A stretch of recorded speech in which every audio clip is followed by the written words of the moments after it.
Magandang araw po mga kaubayan. Kararating lamang po namin dito sa lugar ng San Antonio dahil galing po kaming nagmisyon doon sa San Antonio, Zambales.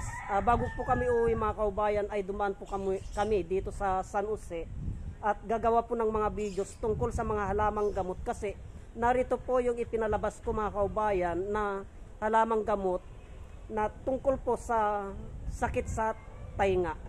Nandito po siya mga kaubayan. Bagong lahat mga kaubayan ay huwag po sana ninyong kalimutan na mag-follow sa aking Facebook page, sa aking YouTube channel, Juanito Valera 367.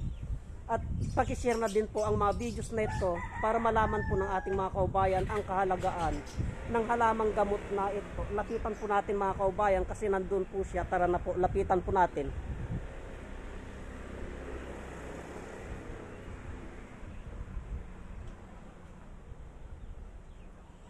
Yung po siya mga kaubayan, kukuha po ako ng dahon mga kaubayan.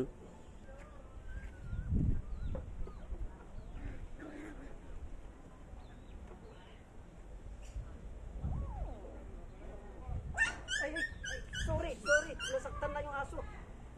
Sorry. Ito po mga kaubayan. Ito po mga kaubayan. Ang tinatawag naming dahong Maria, ito po. Ito po yung dahong Maria. Ito po mga kaubayan yung pinalabas ko. Nagamot sa tainga. Dahong Maria po, ito. Ang proseso ng paggagamot sa dahong Maria na ito sa tainga po ay linalamukos po ito. Binibilot po ito mga kaubayan. Binibilot po ito. Pag may diferensya po yung tainga mo, nagtutubig man yan o umuugong man yan, binibilot po ito, ginaganon po, at saka po ipinapasak na ganyan yan mga kaubayan. At yan na po ang gagamot. Yun po ang gagamot mga kaubayan. Kung nagtutubig man yan, sisipsipin niya po yun. Kung umuugong man yan, yung amoy po nun, yung amoy po nito, at yung katas po nito, yun po ang gagamot sa tainga ng umuugong mga kaubayan. At ito din po ang mabisang ginagamit namin sa menstruation ng isang babae sa regla po mga kaubayan. Ito rin po ang ginagamit namin. Itong dahong Maria na ito, kaya wag po nating baliwalain ang kahalagaan ng dahong Maria na ito mga kaubayan kasi sa mga panahon na ito, sa ngayon po mga kaubayan, ay nawawala na po itong dahong Maria na ito, pati na po yung erbaka.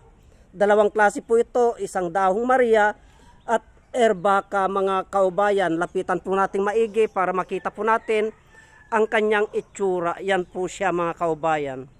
Yan po. Ito.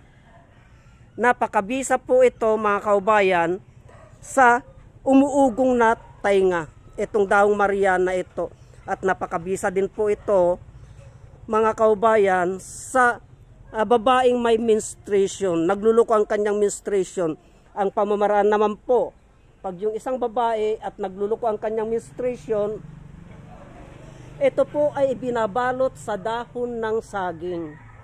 Ibinabalot sa dahon ng saging tapos iniihip po sa kanyang ulo dito sa bumbunan ay ibinabalot sa dahon ng saging, iniihaw po yan. Pagluto na po at mainit-init, iniihip po sa bumbunan ng isang babae yan na nagluluko ang kanyang menstruation, iniihip na ganon. Pagkatapos po, kakatasin ito, lagyan ng anisado po. Lagyan ng anisado.